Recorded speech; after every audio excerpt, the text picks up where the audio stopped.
Hello everyone, welcome to SwitchUp, and today we're going to go once again through some of the games coming out on the Switch in this upcoming week. The dates that we're going to go from are the 3rd of October up until the 9th. Having just had a look at what's coming, we have a nice mix of some decent indies, some licensed games, and a couple of big releases as well. So what exactly is coming? Well, let's find out.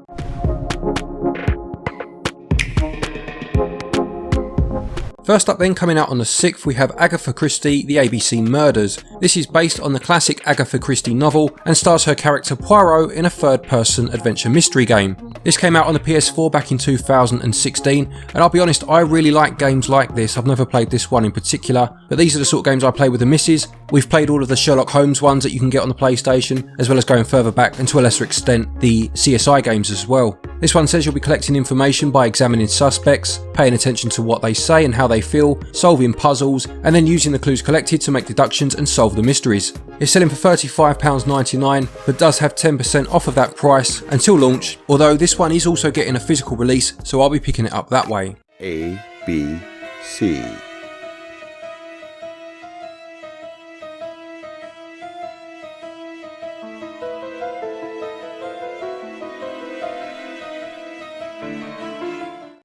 Next up, another licensed game. This is Nickelodeon Kart Racers 2 Grand Prix. This sells for £34.99 and joins its predecessor, which is already on the Switch.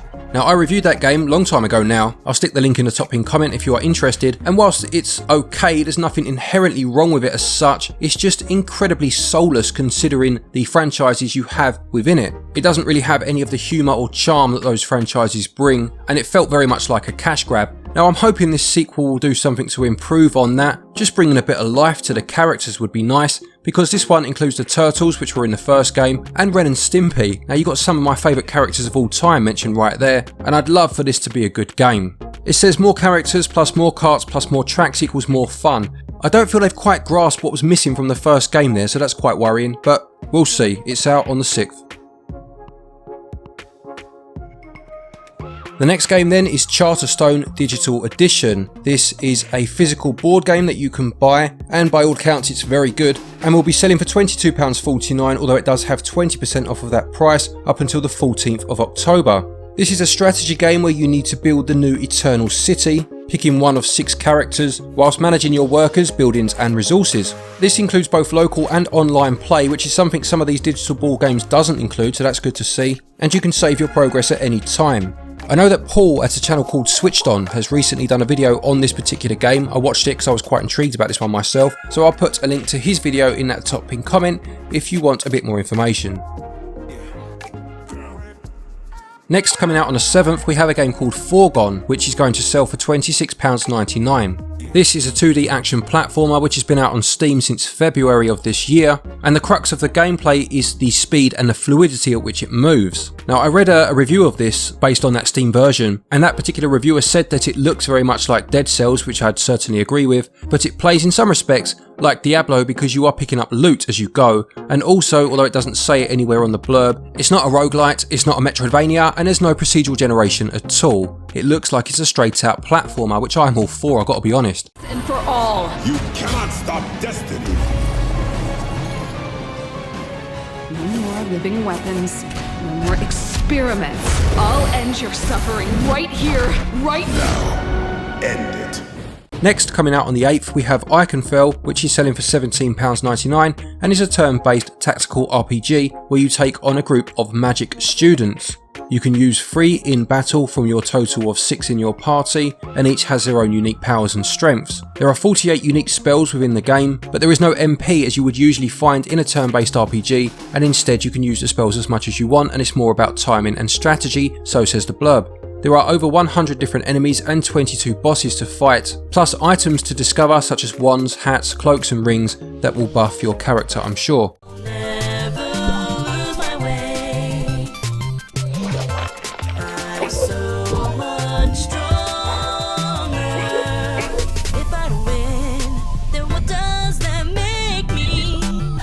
Next up, another licensed game. This is Ben 10 Power Trip, which is once again published by Outright Games. They seem to have published pretty much every child licensed game on the Switch thus far. They're almost the LJN of today, if you will. It says that evil Hex has cursed Europe, I wonder if his curse still affects the UK since we've left the EU. What was I saying? Oh yeah, and only Ben 10 can save the day. Not a huge amount to say about this one, to be honest. The trailer's only 18 seconds long. I've probably had to loop it twice already just to make my Brexit joke. £34.99 and it's out on the 8th if you're interested. Get ready for launch! Let's turn up the heat. Prepare to be stunned.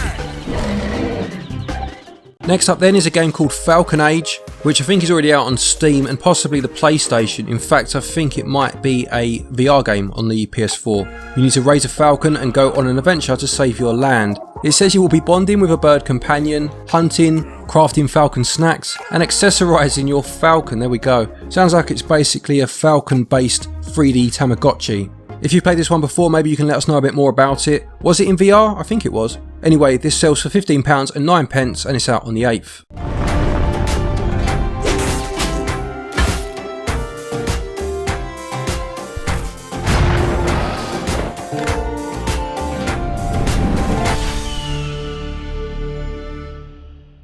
Then we have a game called Filament, which is selling for £14.99 and was actually due to come out last week, but it was moved at the last moment. You are a member of the Filament Corporation and you need to board their flagship research vessel to try and wrestle back control from a complication, it says, which has left the ship locked down and the crew missing. You will need to solve a variety of puzzles throughout the adventure to try and find out what's happened. This actually sounds intriguing and it has a very decent Metacritic score for the PC version of 81%. For not leaving me to die here. It was pretty hard in the beginning. I would just stare down at the planet for hours on end. You'd think I'd be sick of it, but...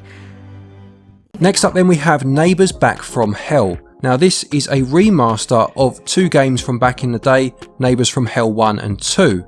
Apparently the first one came out in 2005 for consoles such as the GameCube, the Xbox and the DS as well. I've got to be honest, I've never heard of them, but having just looked at screenshots from that first game, it has that style where you can almost see the whole house as if one of the walls has been removed. Reminds me of a game from way back in the day called School Days on the Commodore 64. You play as the star of a TV show and you are constantly trying to prank your nasty neighbour in the most creative and hilarious ways, it says here.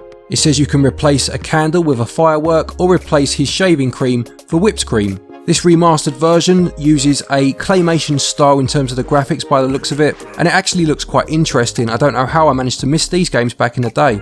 Then on the 9th we have the penultimate game of the week. This is the Survivalists, which is published by Team 17 and is a spin-off or a new edition of their series The Escapists. This sees you washed up on a mysterious island that you will now have to call home, having to craft items, create somewhere to stay, and basically survive. You'll need to hunt animals for food, or be hunted possibly by said animals, pick up quests from a stranger on the island or find them washed up on the shore, and make your way into the procedurally generated wilderness where there are a variety of biomes and adventures for you to find and partake in. You can tame and train the monkeys on the island to help you with everyday tasks, and there are labyrinths around the island too, which you can enter to try and find rare items. Any game that takes place on a desert island immediately piques my interest, and this one sells for £21.99.